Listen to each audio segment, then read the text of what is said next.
Recording in progress.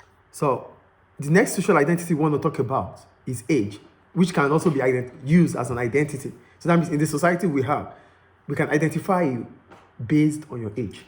So that takes us to age and identity. But what happens in the traditional society? In the traditional society, they don't even know their age. Nobody knows their age. There's no record. In the traditional society, there's no record. Yeah, so because there's no record, age is not something that is one part that everybody knows. So what do? They use maturity to decide who an adult is and who should be still addressed as a child. Get it? Okay. In the traditional society, where there's no records, what they used then was maturity to identify or to decide who to call an adult or who should still be referred as a child.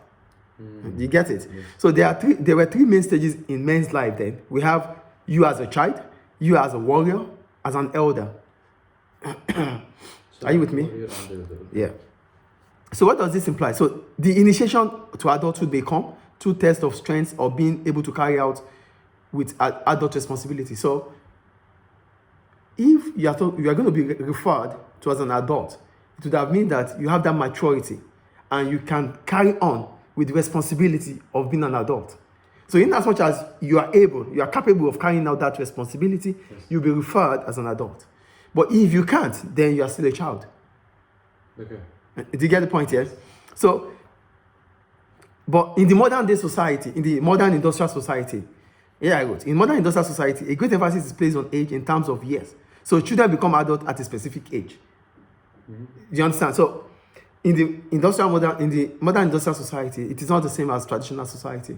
Here, at a specific age, you'll still be referred as a child. Yes. And as soon as you exceed that age, you become an adult. So there's transformation there. Mm-hmm. Different ages, therefore, have different rights and responsibilities. So it means, based on your age, you have different rights and responsibilities. Mm-hmm. Do you get the point here? Yes. Because this is a modern industrial society. It's not just like the traditional society that you'll be referred to adult because you are capable. Here, your age it depends on your age. Yes. So members of the same age, like if you are of the same age, we call you generation. That means you are in the same generation. Mm-hmm. So the difference between generations is usually thought to be about. So what makes me different from you? We will be considered as the same generation if I'm not taking 25 years from you. 25 years. Yeah. If I've not taken 25 years from you, that means we are still in the same generation. I think the point is clear. Yeah. So we're talking about ages here. Yeah. So in modern industrial societies, there is often a significant difference in experiencing and attitude between generations, and this can lead to conflict. So, because we are in the modern industrial society, based on generation, there's conflict. Why is there conflict? The adults feel that the teenagers, they don't respect them because they feel they know more. And the teenagers feel like, oh, they are of age. They don't know what is trending now. So there's always this conflict. Do you get it? Yes. So here I wrote, for example, teenagers may think that older people are out of touch. That means they have passed it. They are not they don't know what is in vogue. Yes. And for the older people, they may see teenagers as rebellious and disrespectful. So there's always what we call generational gap. Do you get what I'm saying? Yeah. So there's the generational gap because the adults think of the teenagers differently from how the teenagers think about the adults. So the teenagers feel they have passed it, that they don't know. They don't understand what is happening now. And the adults feel like these kids they just don't know. They are just misbehaving. They are disrespectful. Yes. So it's because of generational gap.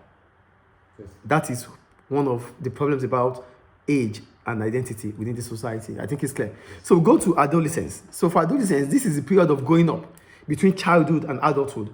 So there's adolescence. Okay. So your transformation from being a child to become an adult. So that is what adolescence is. Yeah. So it is a difficult period. It said adolescence is seen as a difficult period because it involves status anxiety. What? Status anxiety means like who you have in the society. What respect do they give to you? Yes.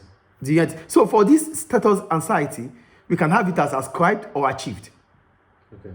So it is ascribed if it is assigned to you by birth. So you are a prince, you are a crown prince because you are from the royal family. This is an ascribed status. So as you are growing up, you want to be considered, you want to be identified based on this ascribed status. Okay.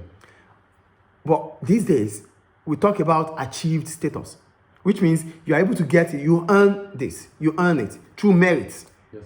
through your choices. Yes. So do you understand what we're talking about? We're talking about age, which links to adolescence. And as soon as you get to that stage of transforming from being a child to an adult, you have to start thinking about your status, anxiety. What would they call me? What kind of person will I be referred to? Yes. So this brings us to the ascribed status and the achieved status. Achieved. For ascribed, it means you're born with it. The achieved one, your merit. You merited it, you earned it. Yes. Is it clear? Yes. So, to respond to this status anxiety, youths, they try to find themselves because they are facing the same problem of status anxiety. Yes. So they try to find themselves and create a youth subculture. Use of culture. Do you get it now? There's age. There's age. Okay. We have the same age. We are within the same age. And we have the same problem, which is status anxiety, right? Okay. We have the same problem of status Yes, anxiety, which is about the generational gap. Yes. So we want to come together to, that is functionalist. Yeah. They come together to have certain values. And this value will come with youth culture. Use of culture. Yeah. So we picked ourselves up Yes. because we are of the same age. So that we can have our say in the society. So they form what we call youth subculture or youth culture. Yes. Is it clear? So this is all about age. So age is about the transformation from childhood to adulthood. But in the traditional society, it is based on your maturity and your ability to take up adult responsibilities. But in the modern day society, you are referred as a child because of the specific age you have. And you are referred to an adult because you have reached specific age. And there's a generational gap, which is about conflict in between different generations. And the last thing is about youth subculture, which is formed based on age. So we have the same problem, which is anxiety, status anxiety. So we come together so that we are in group, we are into it together, we'll form a youth culture. Is age and identity clear? Yes. Thank you.